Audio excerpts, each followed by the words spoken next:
You have any extra agendas available? You have any extra agendas available? Here's one. Here.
Watts. Here. Benna. Here. Clayton. Here. Corey. Here. Jody. Here. Dowdy. Friesland. Here. Mason. Here. McDevitt. Hardy. Here. Cox. Here. Clayton, will you join us? Or, yeah, the invocation, please. Dear Lord, thank you for the letters you give us all. Please watch over everybody here, everybody in this town, everybody in this state, everybody in this world. Bring any unbelievers to your grace and love us all. In Jesus' name we pray. Amen. Please join me in a moment of silent reflection, please.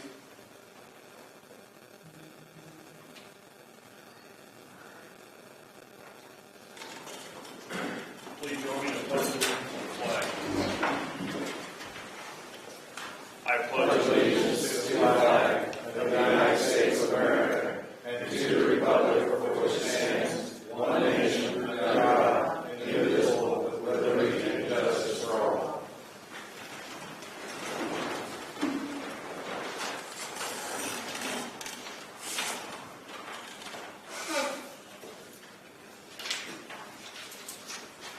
First up is public comment.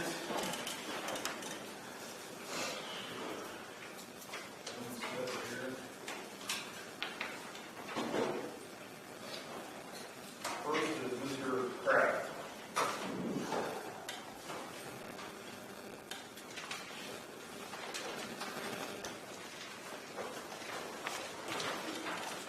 Well, good evening. You didn't have to call the deputy on, just kidding. I want to talk about essentially old business item number one, amending the minutes. I remember being at the meeting when that compensation issue was discussed. I remember the vote, the tie vote, it failed. And then I remember that later the board went back and changed the minutes to reflect something that never happened to happen. You know, I would categorize that as forging meeting minutes. But the issue is still the same. You don't have a resolution setting the compensation of the county board. And I don't think we've passed one since then, have you, for this upcoming election next month? No. So you still don't have one for the people getting elected in November. I don't know how you're going to amend the minutes per the AG's instructions to reflect anything other than what actually happened, which means the compensation resolution failed and there should be no compensation. I would hope that you guys would address that issue and quit receiving your paycheck. Thanks. Thank you.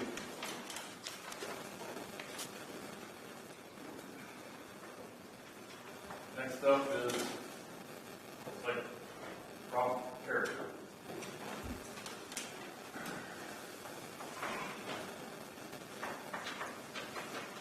Mr. Daly, you weren't here last month, so I'm going to point a couple of questions for you to answer. There's two items that were discussed last month. One of them was about the portable building situation.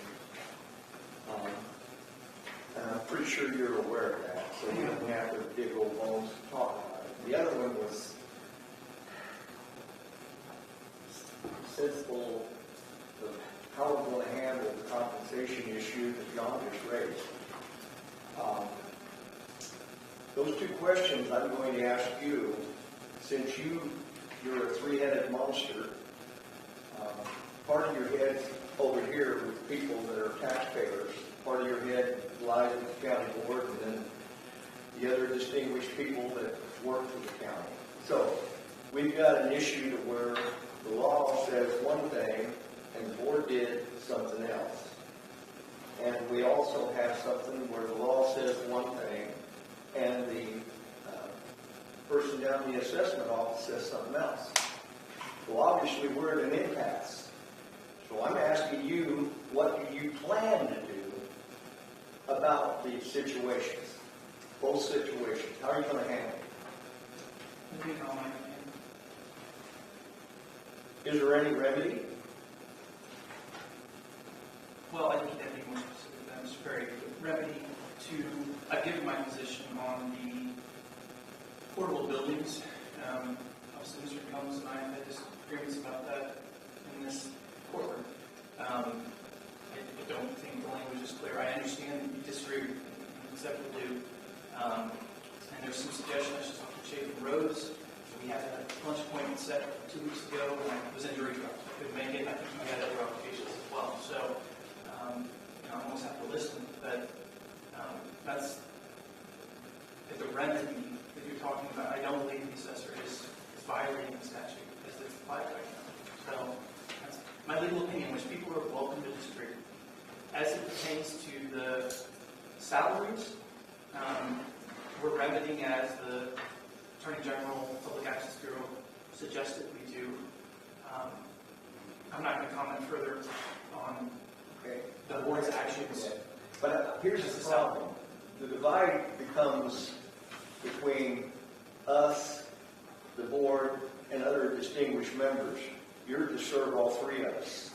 And the only thing is that we've got to come to grips with what's wrong, and we have to figure out how to make it work. And let it sit there and breathe nothing into it from the standpoint of fixing it, it's not acceptable.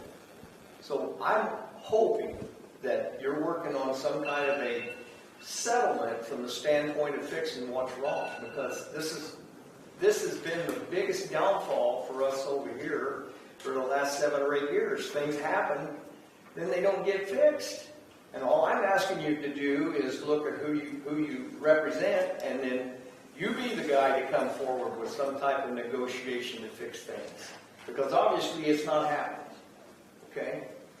And the other thing I wanted to announce on October the 16th, I have a meeting down at the Supervisor of Assessment's office with a administrative hearing judge. And I think that maybe some of you board members, if you're able and willing, ought to attend. It'd be very informational and might shed some light on some of the things that are wrong. Sort of time on that. I think it's 1 or 1:30. Thank you. Thank you. Mr. Donato. Some of these things could be remedied real easy, but the problem is the board didn't want to remedy it. And Mr. Cox, I was at that committee meeting when you cast the vote, the final vote, which tied and caused the resolution not to pass. That was you. That's on you. But yet, you're still getting paid. Correct? Correct. Is there anyone here that's not getting paid right now? I'm not talking to you, Vicki, or Jesse, or anyone else. I'm talking to the board members. Is there anyone not getting paid? So I'm assuming by your silence, everyone's getting paid, correct? All right. So you caused the problem. You knew the problem. Then when we came and said you were violating the law, because I clearly remember, I believe it was a December 2022 meeting. We have it on film. It's on film if anyone wants to go back and look at it. So you don't just believe it's a he says kind of thing. It's on film. It's documented. I believe Stan Metzger was the chair at the time, I believe. If I remember correctly. I could be wrong on that. But I remember addressing it. I remember the watchdogs addressed it. And you guys just blew through and changed the minutes and revised them illegally. So, again, double standard. Laws apply to citizens and taxpayers. Don't apply to the county board. Mr. Danley, you gave your opinion. So I want your opinion on this. And this is 35 ILCS 200/1-130, which is the law here that supposedly you say is not clear. It says, the land itself, with all the things contained therein, and also all buildings, structures, and improvements, and other structures and improvements, and other permanent fixtures therein. I want to know what the legal definition is of a permanent structure. If it's saying that there's a permanent structure, it's distinguishing that there must be something that's non-permanent. So what is a permanent structure? Mr. Johnson, I can't. You can't. You said you gave them advice because of your interpretation. So you looked at the law, and I'm asking you as a taxpayer, you interpreted that. You interpreted that statement, that law. So what does that mean? What do you interpret that as? I gave several different statutes to the board. No, I'm asking you about this particular statute I and understand. wording in this statute, because that's the one in question. Okay. I've slept since then to see if you get a legal definition of a permanent fixture. Okay, I will read it again. It says, the land itself, with all things contained therein, and also all buildings, structures, and improvements, and other permanent fixtures therein. Permanent fixtures therein. What is a permanent fixture therein? Give me an example of a permanent fixture. You An can't. example of a permanent fixture? Yes, an example of a permanent fixture. Well, obviously, a house would be a permanent fixture. Okay, why is it a permanent fixture? I'm not going to play. It's your time to talk. I know it is, but why is it a permanent? Okay, give me an example of a non-permanent fixture. Something temporary, yes. It would be a So what is temporary? What does that mean? Mr. Johnson. No, I want to know because you gave the advice based on this law and your interpretation. We are entitled as taxpayers to know because we're the ones that put the structures up and have to pay the bill. Come talk to me, and I will absolutely hand you the statutes I relied on. I have the statute. I don't need you to give me the statute. I need you. You gave an opinion. I'm asking you for your opinion. You must have read that. He said. I'm not talking. It's my time. My time. Don't interrupt me. Shut up. It's my time.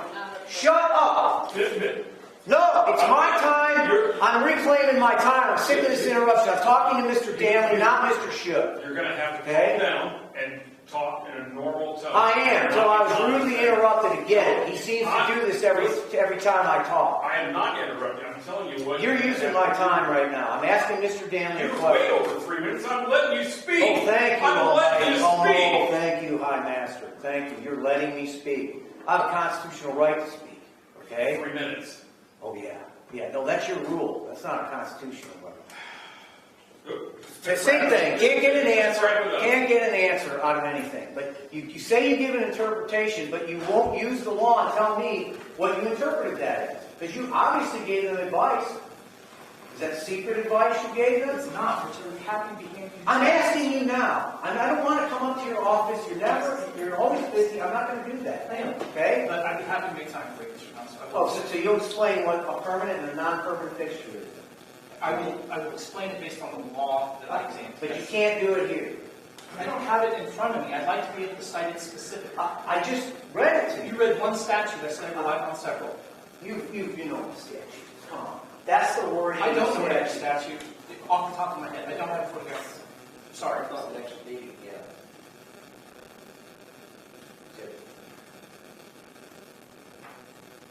Are you done?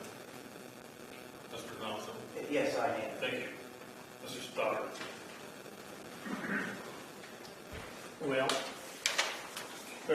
one thing for sure, we have arrived where there's a lot of confusion about what law is today. Anyway, I don't want to really bother with that, but I thought this would be something for you to read. You have to kind of a little bit involved, but I want you to notice the back end. Towards the back here, it explains it now. I'll try to finish up here. 5, 6 months ago, my uncle died, Uncle Leonard. I really liked Uncle Leonard.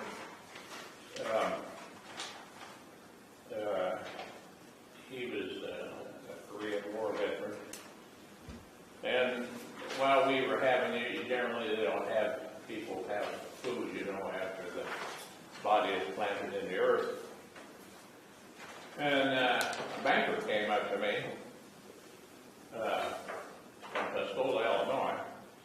He ends up being my relation, and he knows who I am, and I know who he is. And he said, "Charlie, you know what COVID was all about?" I said, "Yeah, I know. Well, I don't know what it was all about, but I know some things. For instance, they bullied us into standing 6 foot apart. See, all that we know today was just hogwash. It was just hogwash. You see? Well, and I've studied this for years too, but he finally told me, he said, "No," he said, "Charlie, there's more to it than that." He said, "It was a bank bailout." And if you think about it, several months before, the this money circulates the earth every night. There was, some people had a hard time paying it back. It's been about almost a year ago. Anyway, he said it was a bank bailout. See. And if you do a little study, and if you, all this here money that was given away, what did that do? It caused a lot of inflation. Now, Lenin, the terrible, terrible dictator of Russia, took control from the Tsar over 100 years ago. He said, we can destroy you. We can destroy any country by debauching the currency. That word is in the back here. It's in there. And it tells you how your wealth is being shifted away from you. A debtor nation is a poor nation. And we had people here in, had court action over the people out here at one of the subdivisions. They didn't win, but it's all up in the air now. You see, that's what it's all about. Get it up in the air so it floats around and nobody knows where we're at. You know, we've got to have, we just make it up every day. We just make it up every day. That's how we do it. Look what they did to President Trump. He used to be president. Look what they've done to him. All of it manufactured. They can't make any of it stick. And if they do, they'll twist it somehow. So, anyway, this is kind of involved. You'll have to apply yourself. Read it a couple of times. Got some words in there you're not used to. It's all up in the air. Whatever tomorrow morning brings, that's what we'll call it. Thank you. Thank you. Mr. Allen. Thank you, Chairman. In regards to amending the minutes, I appreciate you're taking the steps to fix what the AG pointed out. I want to emphasize, though, read the AG's opinion, because the AG said nothing. In fact, they hit on the footnote. They're not addressing the compensation issue because that's not within their purview. Their purview is Open Meetings Act, which deals with minutes and how you deal with your meetings. That's what they instructed you to correct. What the public is asking you to correct is the compensation without a resolution. Now, there's a simple solution. One is understand that you don't have a resolution. Without a resolution, you shouldn't be getting paid. The second option, your legal counsel has the power to draft a request for a legal opinion to the Opinions Bureau of the Attorney General and outline the facts. There is no resolution. It failed. Here's the proof that it failed, as the AG has confirmed. And what is the AG's opinion on continuing compensation in this situation? Mr. Daniels, I would really appreciate it if you would do that. Because I think it would put everything to rest. It takes it off your shoulders. It takes it off their shoulders. It puts it on the AG. What's their opinion? How that would be a problem is beyond me. I do think that's a simple fix. Now, it takes a while to get that answer. It really does. I get that. But we have to take the steps to fix the problem. Mr. Clayton, I want to address your name came up last night in a meeting in Hutton. I want all you board members, if I go over time, please give me 10 seconds, 15. The ARPA money that's being distributed, there's rules on how that money can be spent, and it also requires compliance with the laws. The $180,000 that they got, you have to put your building out for bid. And instead they're getting quotes and talking to each other about, hey, can you do it for this, can you do it for that? This one included cement, this one didn't, this one had electrical, this one didn't. You have to do sealed bids. And the reason I reference this, if they go ahead and build a building under the format they're trying, and we talked to them last night about it, unfortunately a couple guys resigned last night, but if they go through the process and don't follow the bidding requirements, the sealed bid for township spending that money, and the feds come back to evaluate the ARPA money expenditures and find out that they didn't follow the laws, those agencies could lose that money. They could end up having it all pulled from them. And that's spelled out in the rules within ARPA. So these agencies that got the money, make sure they're following the law. Because what we saw last night was a circus.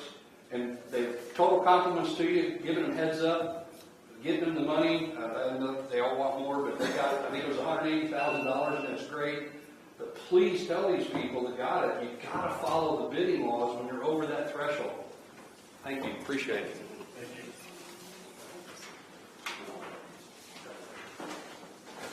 That concludes public comment. You have a copy of the minutes in your board book. I'll entertain a motion to approve last month's minutes. I'll make the motion. Motion by Mr. Friesland, second.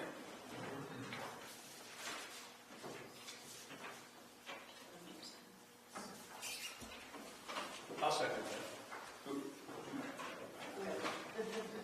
Okay, second by Ms. Purdy. Any discussion? Roll call. Shook, Yes. Watts. Yes. Bennett, Yes. Clayton, Yes. Corey. Yes. Doty, Yes. Friesland, Yes. Mason. Yes. Hardy. Yes. Cox. Yes. Next on the agenda was a presentation of recognition of Queen Lumber for 60 years of service to the community. They're located in Oakland. They're not here tonight, so I will defer that to a later time. Next on the agenda is a presentation of approval of proposed budget. That's in your board book. Start off the conversation that it is a balanced budget. We did some things, the Finance Committee did some things a little different this year. We actually tried to set aside money for raises first and try to fund those at 5%. I'll note that the inflation rate, CPI, is at 4.77, and we attempted to fund 5% and then fund the rest of the line items.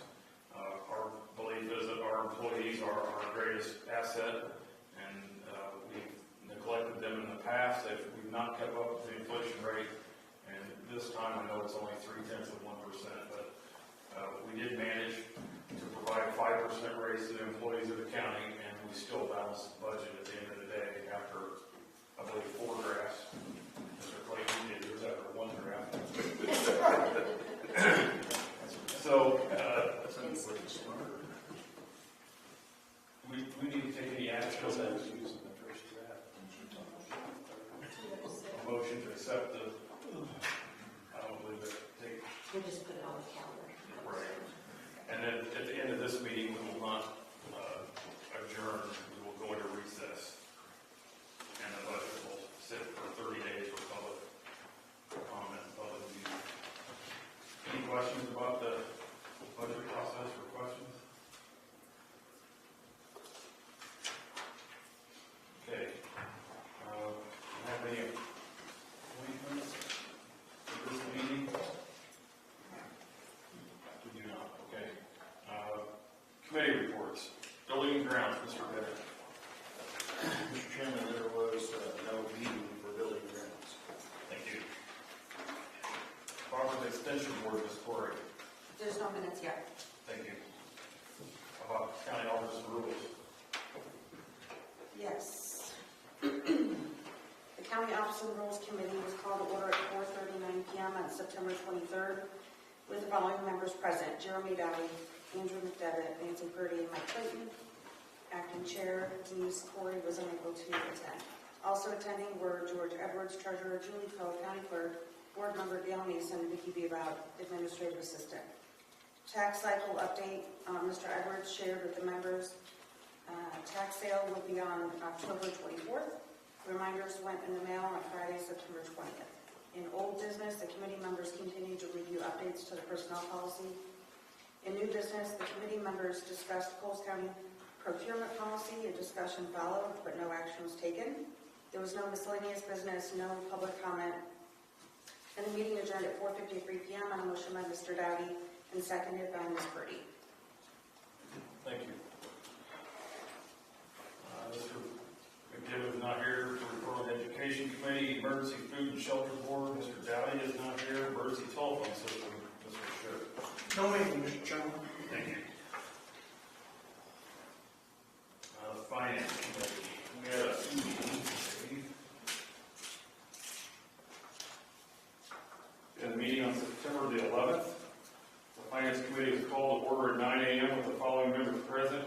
Friesland, Mike Watts, Mike Clayton, and Darrell Cox, Chairman presiding, Nancy Purdy arrived later.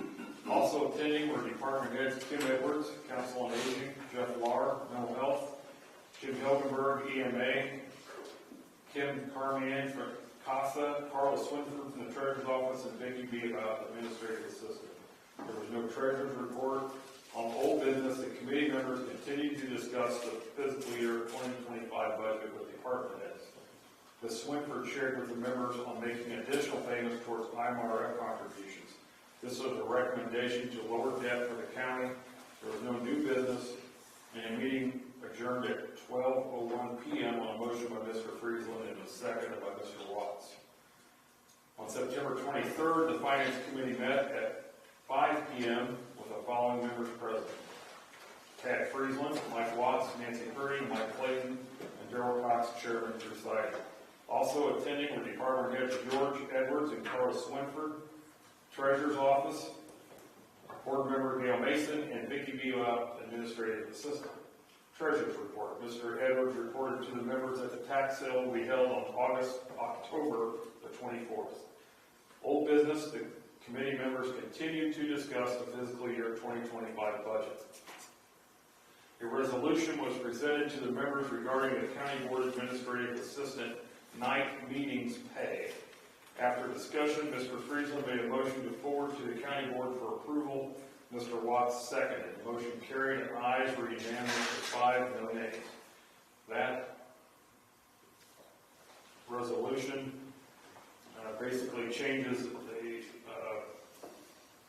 night meetings per pay was in 1993 was set at $35 a meeting, and the Finance Committee finds it appropriate and recommends that the County Board increase the additional pay to the amount of $50 per meeting plus travel for any night meetings attended exceeding 4 per month.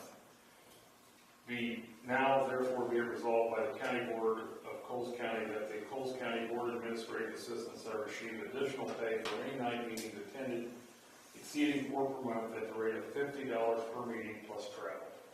I'll entertain a motion to approve that. So moved. Have a motion, have a second? And a second. And a second. A motion by Ms. Mason, a second by Mr. Bennett. Any further discussion? Roll call? Schiff, Yes.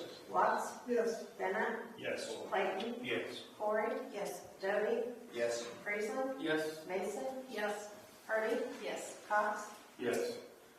That meeting adjourned at 5:30 p.m. on a motion by Mr. Watson, was seconded by Ms. Purdy. The Finance Committee met again on September 30th at 4 p.m. with the following members present: Tad Friesland, Mike Watts, Nancy Purdy, Mike Clayton, and Darrell Cox, Chairman presiding. Also attending were department heads Dwayne Daters from the Public Defender's Office, George Edwards and Carla Swinford from the Treasurer's Office, Board Member Gail Mason, and Vicki Beba, Administrative Assistant. There was no Treasurer's report. Old business. The committee members discussed the budget with Mr. Daters. The members continued to review the 2025 budget. Mr. Friesland moved to forward the budget to the county board to place on a county clerk's counter and recommends passage at the November board meeting. The motion was seconded by Mr. Watts. The motion carried with 4 ayes, no nays, 1 absent with Mr. Clayton. New business. 1 tax sale resolution was presented to the members. Ms. Purdy motioned to forward to county board for approval and was seconded by Mr. Friesland. Ayes were 4, nays were 0, absent was 1, Mr. Clayton. 3 resolutions to return ARPA funds were presented to the committee members. After discussion, Mr. Watts motioned to forward these resolutions to the county board. Mr. Friesland seconded. 4 ayes, no nays, 1 absent, Mr. Clayton. At this time, Before we vote on that, Yeah. these minutes have me as being present at the top. it is, okay.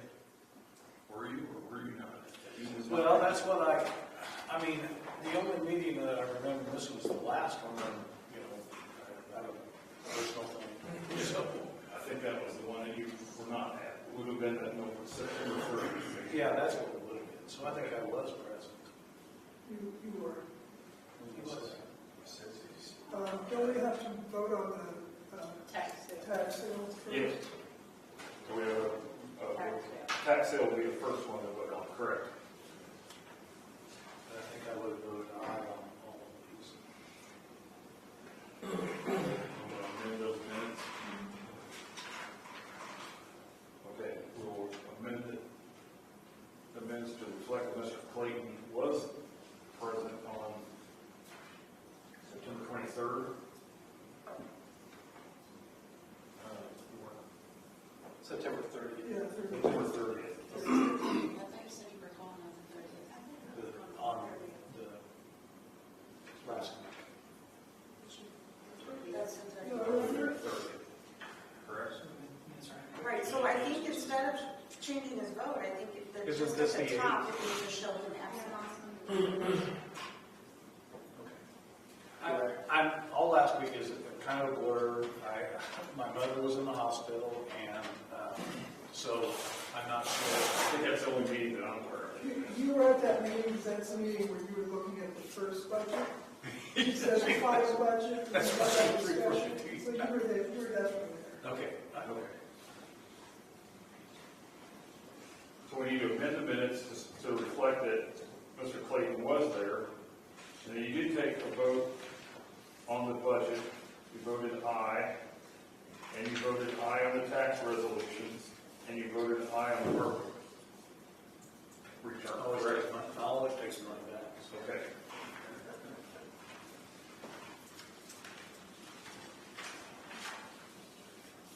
So the first thing on it is the tax sale.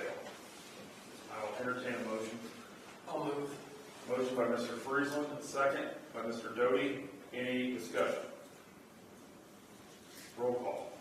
Schiff, Yes. Watts, Yes. Bennett, Yes. Clayton, Yes. Corey, yes, Doty, Yes. Friesland, Yes. Mason, yes, Hardy, yes, Cox, Yes. The next one is, there are 3 returns of ARPA funds. One is the amount of $15,000 from Catholic Charities.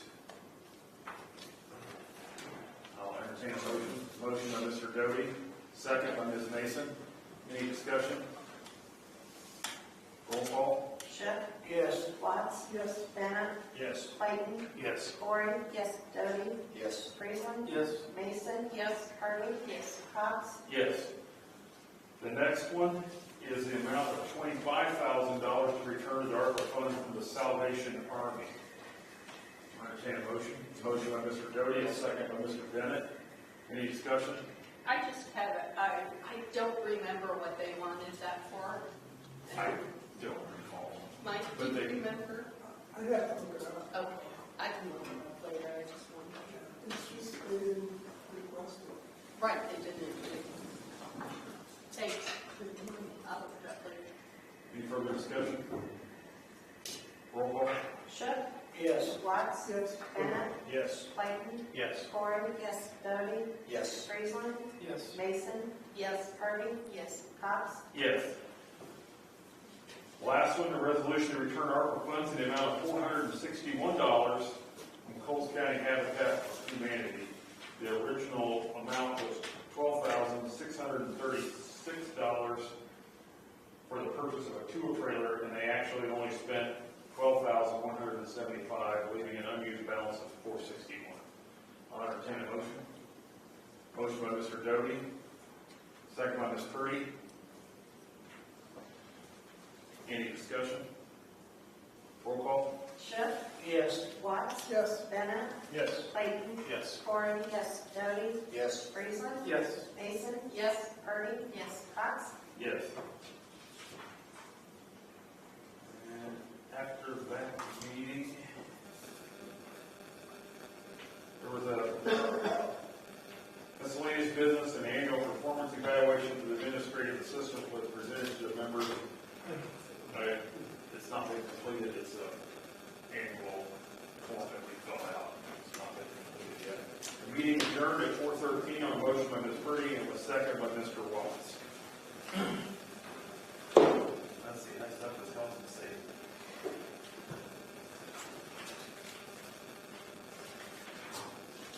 We didn't have a meeting. no. Insurance Insurance Committee, Ms. Purdy. The next meeting of Summit in Bloomington is going to be October 25th, and I plan to attend. Thank you. First Liquor Commission meeting, Mental Health Board, Mr. Friesland. We did meet, Mr. Chairman, I don't have the minutes. Thank you. Planning and Development, Mr. Watts. So we didn't see if I can do this.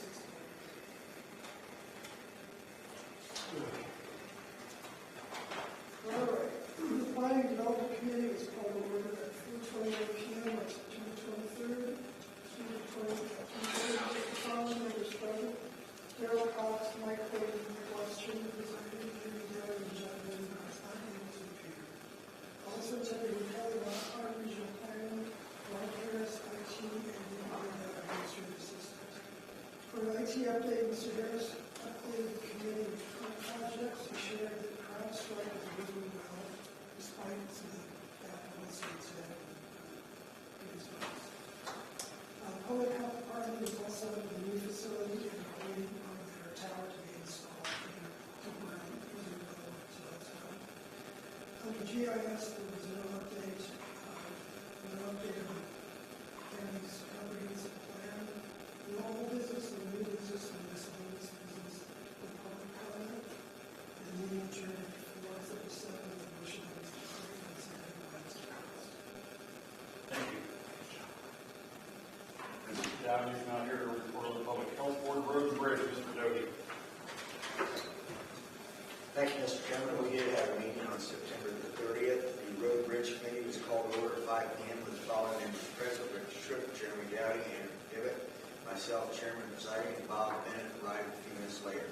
Also attending were Rick Johnson, County Highway Engineer, and Vicki Beabat, Administrative Assistant. There was no old business. Under new business, Mr. Johnson shares with the committee the county engineer's reappointment and salary, and discussion followed. Distribution of the county highway engineer's paper review form was distributed to the members. The county engineer's reports, that's a repeat. There was no miscellaneous business. Under public comment, we did have Jenny Morgan spoke, Jerry and Martha Thomas spoke, John Thomas and Sam Austin spoke. The meeting was adjourned at 6:07 p.m. with a motion by Mr. Shook and a second by Mr. Bennett. Thank you. Next up is the Senior Citizens Tax Levy Committee. No meeting. Thank you. Sheriff and Law Enforcement Committee, Mr. Bennett. Sheriff and Law Enforcement Committee met October 2nd. The Sheriff and Law Enforcement Committee was held, called to order on that date at 5:06 p.m. with the following members present: Gail Mason, Rick Shook, Bob Bennett, Chairman, Andrew McDevitt, and Mike Clayton were able to appear. Also attending were Sheriff Keith Martin, Vicki Gibbett, and Administrative Assistant. Review of reports: Sheriff Martin reviewed September monthly reports with the members. It is attached. The discussion did follow. Old business: Sheriff Martin updated staffing with the committee. Corrections are down by 8 employees with 14 currently staffed. Patrol has 15 employees staffed with 1 currently in the academy and 1 cook position still vacant.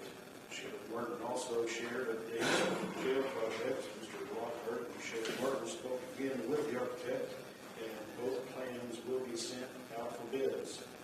In new business, Sheriff Martin discussed a partnership with Fight Crime and Investing Kids. Discussion followed.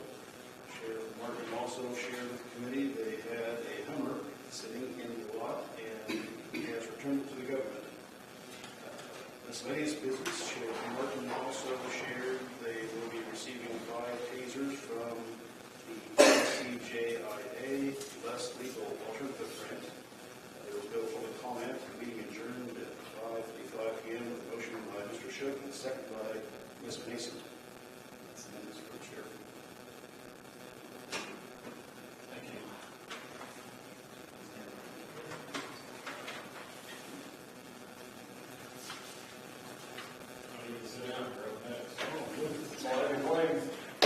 September 20th, the committee had reviewed the bills and approved them to be paid.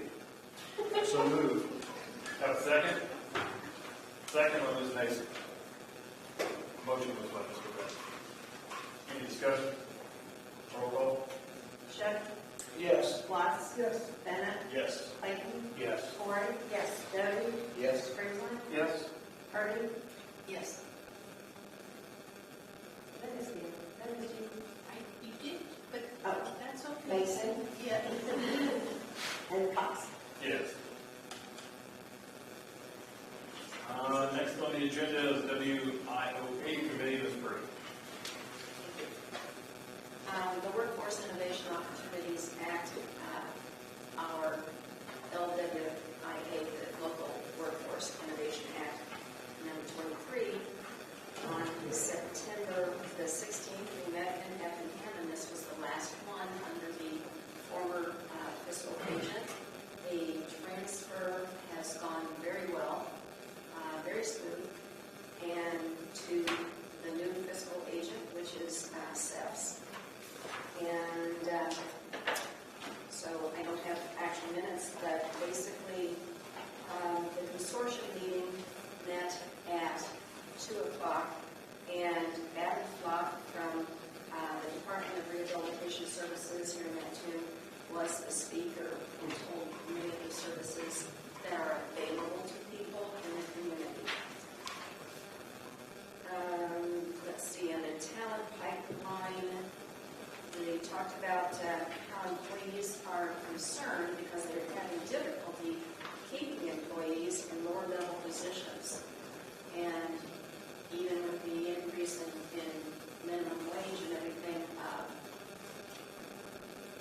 once they even get employees, which is a struggle to begin with, then a lot of them don't stay. It's either too hot, too cold, it's too hard to work, or whatever, and they disappear.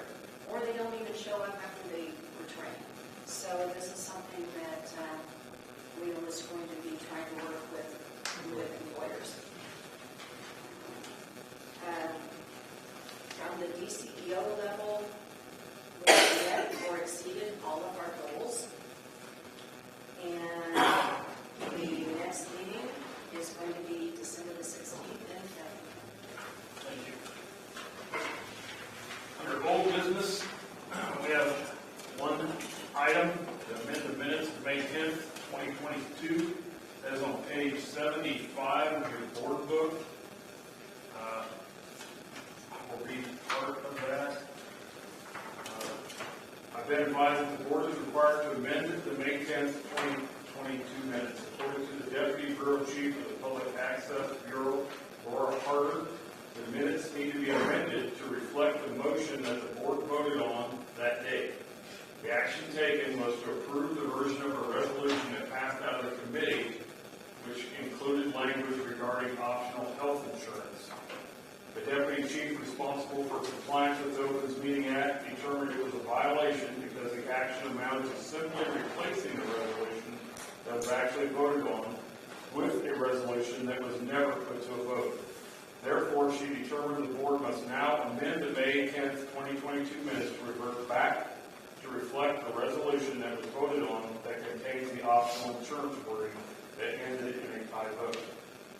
I'll entertain a motion to amend the meeting consistent with the Attorney General's direction. So moved. Motion by Ms. Purdy, a second by Mr. Clayton. Any discussion? Roll call. Schiff? Yes. Watts? Yes. Bennett? Yes. Clayton? Yes. Corey? Yes. Debbie? Yes. Friesland? Yes. Mason? Yes. Hardy? Yes. Cox? Yes. Next up is any new business, any miscellaneous business, any reason for executive session. Announcement of appointments, we have 8 announcements. One appointment to the Coles County Airport Authority, Dr. Sauget. Number 2, the appointment of the Coles County Opioid Settlement Committee. We passed a resolution in August.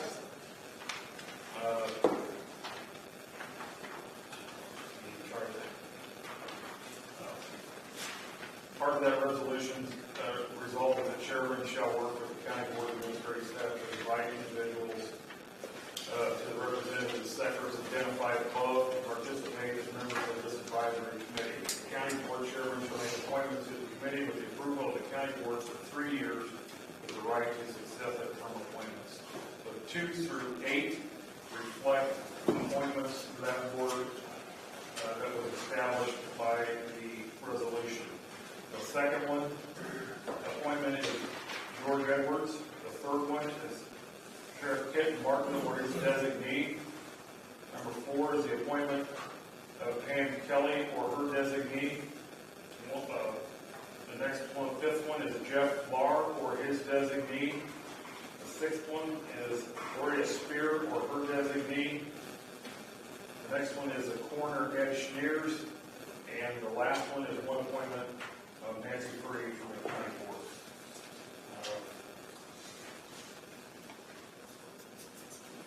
Those we will vote on those next month.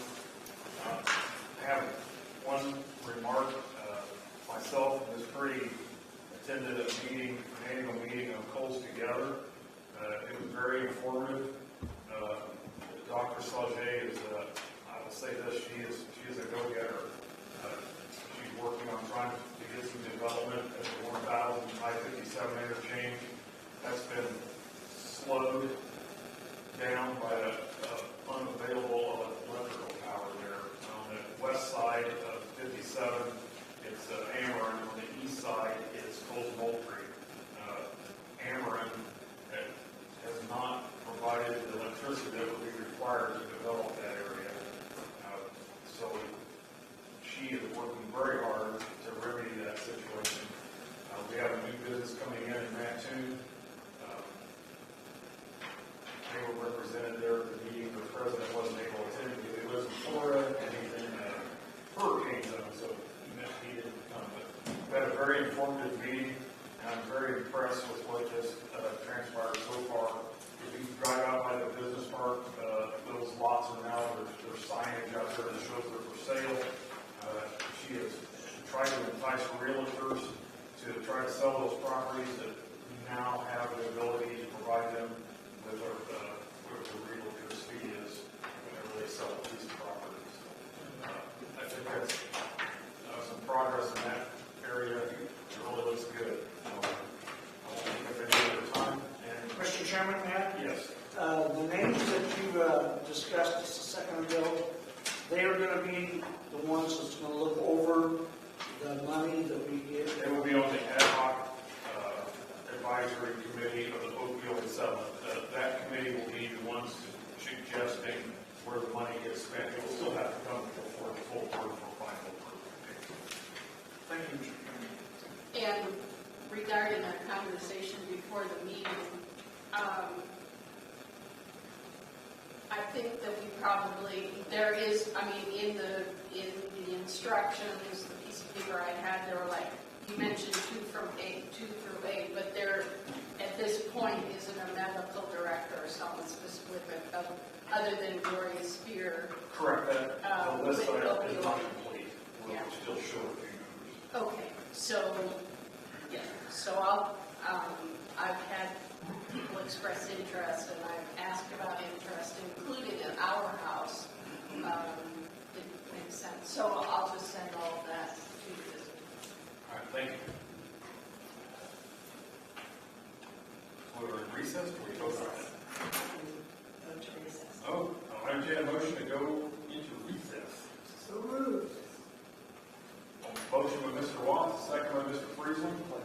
Keep your hand up.